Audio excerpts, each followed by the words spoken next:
I want everyone to close your eyes and imagine you're alone in a desert. Walking endlessly, the hazy horizon stretches out before you, just as far as it was yesterday, and yesterday's yesterday, and all the yesterdays that have come before then. This is the reality for the 800 and something million people struggling with hunger. Each day is a challenge to put one foot in front of the other, with the end never seeming to come any closer. Food is as much of a gem as water in a desert. Sustainable Development Goal 2 is zero hunger, is the goal to end hunger, promote sustainable agriculture, and achieve food security, all by 2030. We know what hunger is, and agriculture is somewhat self-explanatory, given you know Latin. But food security?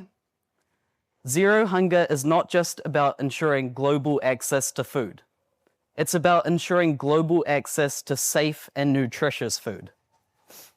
There's a lengthy official definition of food security from the Food and Agriculture Organization.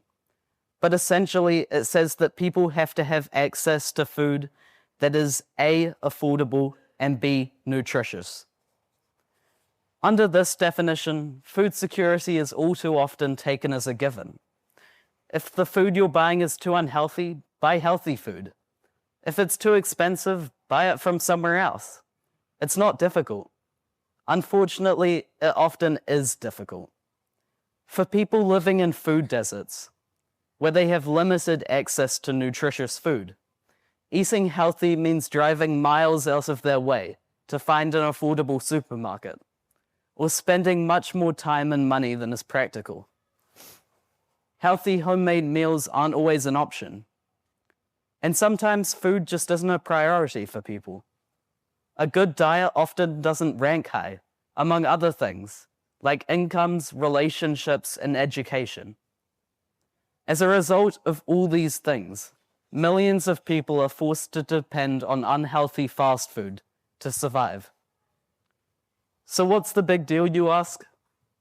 Fast food is fine as a one-off treat, but when you're relying on it daily, it can turn into a problem.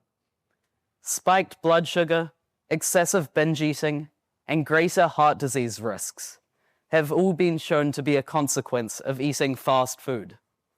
Because of their higher salt, fat, and sugar levels, regular consumption can lead to these long-term health issues.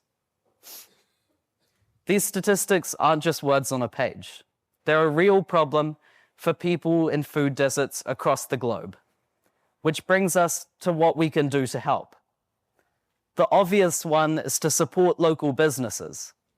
Lending a hand to community projects, such as urban gardens and farmers markets, are great ways to make healthy food more accessible to those who need it most.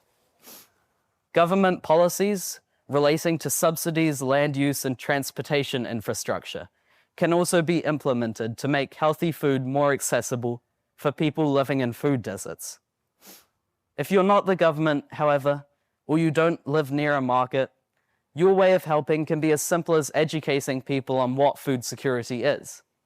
Basically what I'm doing.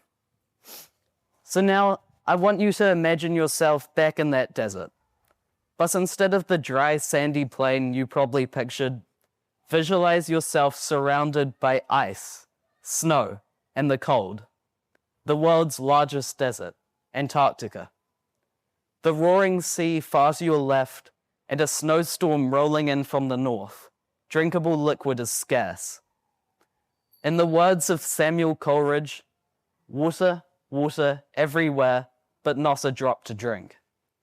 Surrounded by food, there is not a meal in sight. This is the reality for people in food deserts. Thank you.